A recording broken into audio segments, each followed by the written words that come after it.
வணக்கம், welcome to Theonila Pradeep kitchen.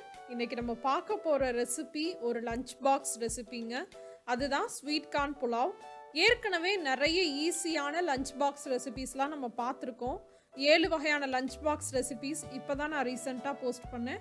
அந்த ரெசிபியை நீங்கள் பார்க்கலைன்னா லிங்க் வந்து கீழே இருக்க டிஸ்கிரிப்ஷன் பாக்ஸில் இருக்குது, சைட்லைன் டிஸ்பிளே ஆகுது, போய் பார்த்துக்கோங்க. இப்போ இன்னைக்கு இந்த சுவையான ரொம்ப எளிமையான இந்த புலாவ் எப்படி பண்ணுறதுன்னு பார்க்கலாம். இதை நான் இன்னைக்கு ப்ரெஷர் குக்கரில் தான் செய்ய போகிறேன். அதனால இது செய்கிறதுக்கு குறைஞ்சது 15 நிமிஷம் தாங்க ஆகும், அதுக்கு மேலே ஆகவே ஆகாது. இப்போ இது பண்ண ஸ்டார்ட் பண்ணிடலாம். இது பண்ணுறதுக்கு நான் இன்னைக்கு 1 கப் அளவு பாஸ்மதி அரிசி எடுத்திருக்கேன். இதை தண்ணியில் நல்லா கழுவிட்டு மட்டும் எடுத்து வச்சுக்கோங்க, ஊற வைக்கணுன்ற அவசியம் இல்லை. ஸ்டவ் மேலே ஒரு ப்ரெஷர் குக்கர் வச்சுக்கோங்க. அதில் 1 டேபிள் ஸ்பூன் அளவு நெய், 1 டேபிள் ஸ்பூன் அளவு எண்ணெய், இது ரெண்டையும் சேர்த்துக்கோங்க. எண்ணெய் நல்லா காஞ்சதுக்கு அப்புறமா இதில் நம்ம வாசனை பொருட்கள் எல்லாம் சேர்த்துடலாம். 2 துண்டு பட்டை, 3 கிராம்பு, 1 நட்சத்திர சோம்பு அல்லது அன்னாசி பூ, 2 ஏலக்காய், 1 டீஸ்பூன் அளவு சீரகம், அரை டீஸ்பூன் அளவு மிளகு, 2 பிரியாணி இலை. இது எல்லாத்தையும் சேர்த்துட்டு லேசாக வாசனை வர அளவுக்கு அதை வறுத்துக்கோங்க. அடுத்து இது கூடவே ஒரு பெரிய வெங்காயம் பொடியாக நறுக்குனது அதை சேர்த்துட்டு தேவையான அளவு உப்பு சேர்த்து வெங்காயம் நல்லா பொன்னிறம் மாற வரைக்கும் அதை வதக்கிக்கோங்க. வெங்காயம் இந்த மாதிரி நல்லா வதங்கினதுக்கு அப்புறமா நம்ம இதில் ஒரு அரை குடமிளகாவை சின்ன சின்னதாக நறுக்கி சேர்த்துக்கலாம். அப்புறம் இது கூடவே நம்ம ஸ்வீட் கார்ன் 1 கப் அளவு ஸ்வீட் கார்ன் எடுத்திருக்கேன். 1 கப் பிரியாணி அரிசிக்கு 1 கப் ஸ்வீட் கார்ன் போட்டிங்கன்னா நல்லாயிருக்கும்.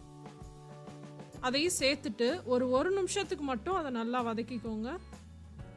1 நிமிஷத்துக்கு அப்புறமா நம்ம கழுவி வச்சுருந்தோம் இல்லையா, அந்த பாஸ்மதி அரிசியை இதோடு சேர்த்துக்கோங்க. தண்ணி இல்லாமல் சேர்த்துக்கோங்க. இதை வந்து ஒரு 2-3 நிமிஷத்துக்கு வதக்குனீங்கன்னா அந்த அரிசியில் இருக்க தண்ணியும் அதில் ஆவியாயிரும். இது எதுக்காக பண்ணுறோன்னா, இப்படி பண்ணோன்னா தான் அரிசி வந்து ஒன்றோட ஒன்று ஒட்டாமல் உதிரி உதிரியாக இருக்கும். இந்த மாதிரி அரிசி வதங்கிட்டு இருக்க சமயத்தில் நீங்கள் வந்து 1.5 கப் அளவு தண்ணியை தனியாக சூடு பண்ணிக்கோங்க.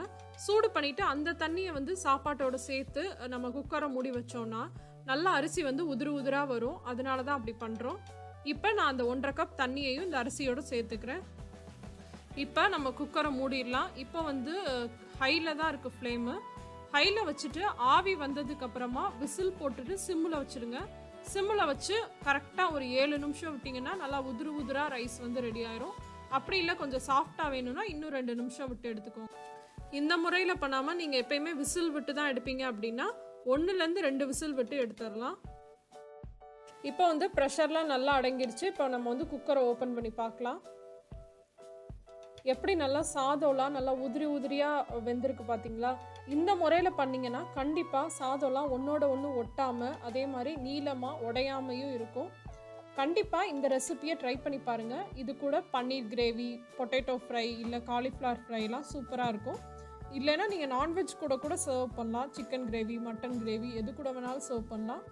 கண்டிப்பாக இந்த ரெசிபியை ட்ரை பண்ணி பார்த்துட்டு எப்படி இருந்துச்சு அப்படின்ற உங்கள் கமெண்ட்ஸ் அண்ட் ஃபீட்பேக்ஸை மறக்காமல் என் கூட ஷேர் பண்ணிக்கோங்க. இந்த ரெசிபி உங்களுக்கு பிடிச்சிருந்துச்சுன்னா தியோனிலா பிரதீப் கிச்சனை சப்ஸ்கிரைப் பண்ணுங்கள். இன்னொரு இன்ட்ரெஸ்டிங்கான ரெசிபியோடு உங்களை சந்திக்கிறேன். அதுவரை உங்களிடமிருந்து விடைபெறுவது உங்கள் தியோனிலா பிரதீப். தேங்க்யூ.